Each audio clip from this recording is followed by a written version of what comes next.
গরমের সময়ে এই ধরনের পাতলা তরকারি খেতে অনেক বেশি মজার হয়।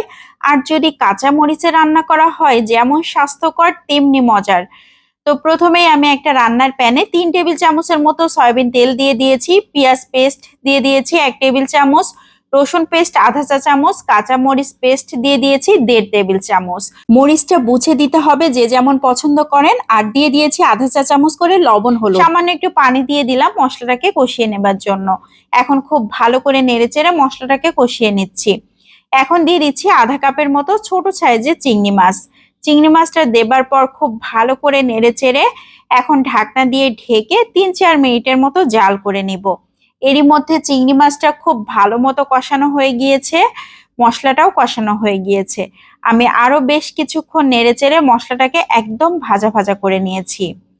এখন দিয়ে দিচ্ছি আগে থেকে কেটে ধুয়ে রাখা ঝিঙে আর একটা আলু দিয়ে দিয়েছি। ঝিঙেটাকে এভাবে চিংড়ি মাছ দিয়ে রান্না করলে তো অসাধারণ টেস্টি হয়। আর ঝিঙে কিন্তু আগে খোসা ছাড়িয়ে ধুয়ে তারপর কেটে নিতে হয়, তাহলে ঝিঙে থেকে খুব একটা পানি বের হয় না। আমি এভাবে নেড়ে চেড়ে নিচ্ছি অনেকক্ষণ ধরে, এখানে কোনো ধরনের পানি দিব না। ঢাকনা দিয়ে ঢেকে 4-5 মিনিটের মতো জাল করে নিব। ঝিঙে থেকে কিন্তু অনেকটাই পানি বের হবে। আর ঝিঙের এই পানিটা খুব ভালোভাবে শুকিয়ে না নিলে ঝিঙের একটা আলগা গন্ধ আছে, যার কারণে ঝিঙে তরকারি ভালো লাগবে না। এই জন্য এভাবে নেড়ে চেড়ে নিচের আলগা পানিটাকে শুকিয়ে নিতে হবে।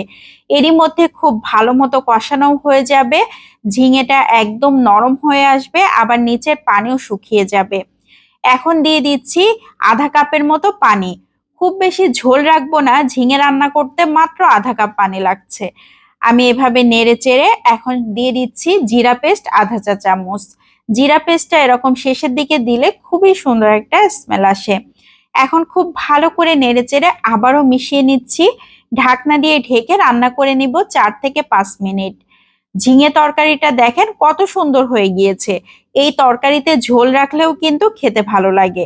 আমি খুব বেশি ঝোল রাখবো না, গায়ে মাখা হালকা একটা ঝোল রাখবো। এই জন্য আরো 3-4 মিনিট জাল করে নিয়েছি। তরকারি একদম রেডি হয়ে গিয়েছে। এরকম একটা তরকারি হলে আর কোনো কিছু লাগবে বলেন তো? এত বেশি মজার হয়। আমি এখন সার্ভ করে নিচ্ছি। এই তরকারি দিয়ে গরম গরম ভাত খেতে দারুণ টেস্টি হয়, যেমন মিষ্টি মিষ্টি ঝাল ঝাল, সাথে চিংড়ি মাছের ফ্লেভার, অসাধারণ টেস্টি।